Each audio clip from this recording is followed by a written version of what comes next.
हिंगोलीचे पालकमंत्री बदला अशी मागणी होतीये। खासदार नागेश पाटील आष्टीकर यांनी ही मागणी केली आहे। जिरवाळ हिंगोलीकडे दुर्लक्ष करत असल्याचा आरोप आहे। पालकमंत्री नरहरी झिरवाळांचा हिंगोलीकडे दुर्लक्ष होत असल्याचं बोललं जातं आणि याच संदर्भात आता मागणी केली जाते। हिंगोलीचे पालकमंत्री बदला अशी मागणी खासदार नागेश पाटील आष्टीकर यांनी केली आहे।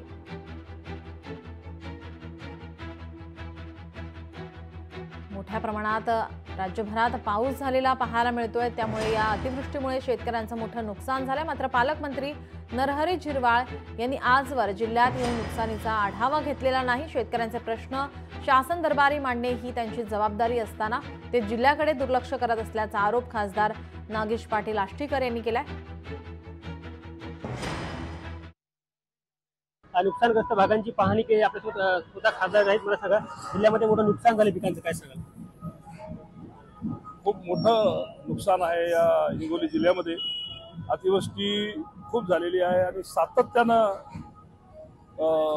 पाऊस असल्यामुळं पिकांचं मोठ्या प्रमाणात नुकसान झालेलं आहे। बऱ्याचशा ठिकाणी नदी नाल्याला पूर असल्यामुळं लोकांच्या घरात सुद्धा पाणी गेलेलं आहे आणि खूप मोठ्या प्रमाणामध्ये पिकं आता म्हणजे कापसाचे पात्यागळ चालू आहे, फुलगळ चालू आहे, पात्या टिकत नाही आहेत, सोयाबीनच्या शेंगा पूर्णपणे करपून गेलेल्या आहेत। त्यामुळे शेतकऱ्याचं खूप मोठं नुकसान आहे। नाही हो, माझी काय पालकमंत्र्याची काही दुश्मनी नाही आहे किंवा त्याचं माझं काही वाईट पण नाही आहे, पण पालकमंत्र्याचं कर्तव्य आहे की आता अशा एवढी गंभीर परिस्थिती असताना सगळं पूर्ण जिल्हा हळहळ करत असताना आपण इथं येणे, प्रशासनाला घेऊन त्यांच्यासोबत बसणे, त्याच्याशी चर्चा करणे आणि शासन दरबारी त्यांचं दुःख मांडणे हा खरं तर त्यांचं कर्तव्य आहे। म्हणून आम्ही म्हणतोय, आम्हाला काय वेगळं काय माझं त्यांचं काय हे थोडी वैयक्तिक थोडीच काय आहे। कोणाकडे मागणी केली? मी सीएम साहेब आणि दोन्ही डीसीएम साहेबांना पत्र दिलेलं आहे की अशा परिस्थितीमध्ये इतकं वाईट परिस्थिती असताना ज्यांना जिल्ह्याचं पालकत्व दिलेलं आहे त्यांनी जर इथं नसणे, त्यांच्या पाठीशी न उभं टाकणे, त्यांना संवेदना नसल्यामुळं आमचं म्हणणं आहे की त्यांना बदलून टाका।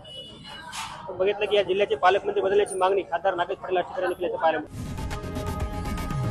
लोकशाही मराठी ऐका, पहा, जागरूक रहा।